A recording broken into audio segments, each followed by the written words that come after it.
Research college में से एक Indian institute of science education research Kolkata में मैंने एडमिशन लिया। रैंक अच्छी थी। रैंक अच्छी होने के कारण 12th के बाद की जितनी भी पढ़ाई की खर्च थी वो गवर्नमेंट के स्कॉलरशिप से मैंने पूरी की है। सब कुछ ठीक ठाक चल रहा था, सब कुछ ठीक ठाक चल रहा था और तभी एंट्री होती है मेरे बिजनेस गुरु मोहन प्रसाद सर की। उनके द्वारा मुझे एक इवेंट में लेके जाया गया, जैसे आप आज बड़े बड़े इवेंट में हैं। उस इवेंट में जब मैं गई और वहाँ पे रॉयल्टी का celebration, passive income, financial freedom, financial security, ये सब शब्दों को जब मैं सुनी तो मुझे रियलाइज हुआ कि अगर मधु तुझे कुछ करना है तो यही करना है। और उस दिन मैं प्रोफेशनली आज से बिजनेस में करियर बनाने का डिसीजन ली। जब बिजनेस की शुरुआत की तो बहुत सारे लोगों ने डराने की कोशिश की कि मधु, हिंदुस्तान में लोग नॉर्मल ग्रेजुएशन के साथ में बिजनेस नहीं कर पाते, बिजनेस क्या कुछ नहीं करते, और तुम बोल रही हो कि रिसर्च की पढ़ाई के साथ में तुम बिजनेस करोगी, तुम कहीं बर्बाद ना हो जाओ।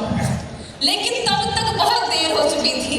तब तक मेरा गोल स्टेटमेंट इतना हाई हो चुका था कि उनकी बातों का कोई असर मुझ पर नहीं होता। मैंने कॉलेज जब शुरू हुआ तो पढ़ाई से पहले का, क्लासेस जब स्टार्ट होती थी उससे पहले का टाइम, क्लासेस जब खत्म हो जाती थी उसके बाद का टाइम, लोकल स्तर पे काम किया, फोन पे काम किया, सोशल मीडिया पे काम किया, सैटरडे संडे बाहर निकल के आउट ऑफ स्टेशन में काम की। काम करती गई अपना टू डू लिस्ट बनाई और अपने पढ़ाई बिजनेस को बैलेंस करते हुए आगे बढ़ती गई। वो सारी चीजें, चाहे वो मूवी नाइट हो, चाहे क्लबिंग हो, चाहे गॉसिप हो, चाहे कुछ भी हो, वो सारी चीजें जो मेरे गोल स्टेटमेंट से मैच नहीं होता था, वो सारी की सारी चीजें मैंने छोड़ दी। इसलिए मैं आज यहाँ पे हूँ।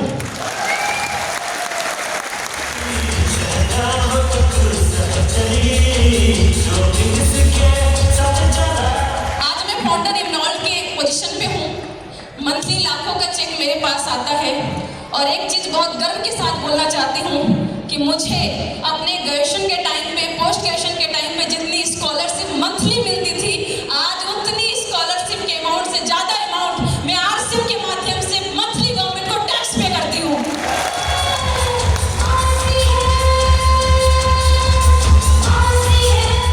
अभी मैं पीएचडी कर रही हूँ, जीआरएफ पोजीशन पे हूँ, जूनियर रिसर्च फेलो की पोजीशन पे हूँ। अभी जो मेरी मंथली स्कॉलरशिप मुझे मिलती है गवर्नमेंट से, वो 42,000 रुपीज की मंथली स्कॉलरशिप है। और एक चीज मैं दावा करनी चाहती हूँ यहाँ पे कि एक दिन ऐसा आएगा कि ये 42,000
से दिल से रिक्वेस्ट करना चाहती हूँ कि आज और अभी ये फैसला लीजिए कि आप अपने बच्चों की पढ़ाई कंप्लीट करवा के कभी ना खत्म होने वाली जॉब की लाइन में लगवाना चाहते हैं और अपने बच्चों का कीमती समय एक्टिव इनकम के लिए बेचना चाहते हैं, बेच देना चाहते हैं, या अपने बच्चों को इस स्टेज पे लेके आना चाहते हैं, यहाँ तक लेके आना चाहते हैं।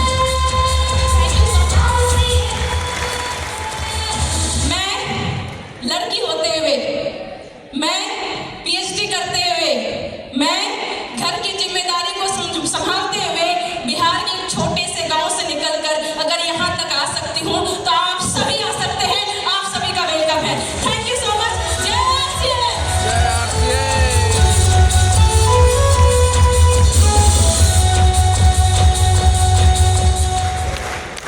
बहुत शानदार स्टोरी, एक बार जोरदार तालियां मिस मधु मैम के लिए, जबरदस्त। इसलिए इनकी एनर्जी से बहुत सारे युवा के अंदर एक जोश और जुनून बनता है कि अगर ये कर सकते हैं तो हम भी कर सकते हैं। कितने लोग कर सकते हैं? कर सकते हैं। बहुत बहुत धन्यवाद। आगे के प्रोग्राम को आगे लेकर चलते हैं। अब आपको मैं बता दूं कि अपनी जिंदगी में कहीं भी कामयाब होने के लिए आपका दिमाग आपके साथ होना बहुत जरूरी है, आपका माइंड आपको सपोर्ट करना बहुत जरूरी है। क्योंकि रिस्पेक्टेड हमारे जो ग्रेट लीडर्स हैं, मैंने मुकेश कोठारी सर को एक बार सुन रहा था, उन्होंने एक बात कही थी, अगर इस दिमाग में बीज डालोगे कि 1000 रुपए महीने कमाना है तो वो 1000 रुपए कमाने का तरीका बताएगा। इस दिमाग में बीज डालोगे 10,000 रुपए महीने कमाना है तो वो 10,000 कमाने को तैयार कर देगा। लेकिन इसी दिमाग को अगर तुमने ये कमांडमेंट दे दिया कि 1 लाख रुपए महीने कमाना है तो ये वो दिमाग है जो तुम्हें 1 लाख रुपए महीने कमाने के लिए तैयार कर देगा।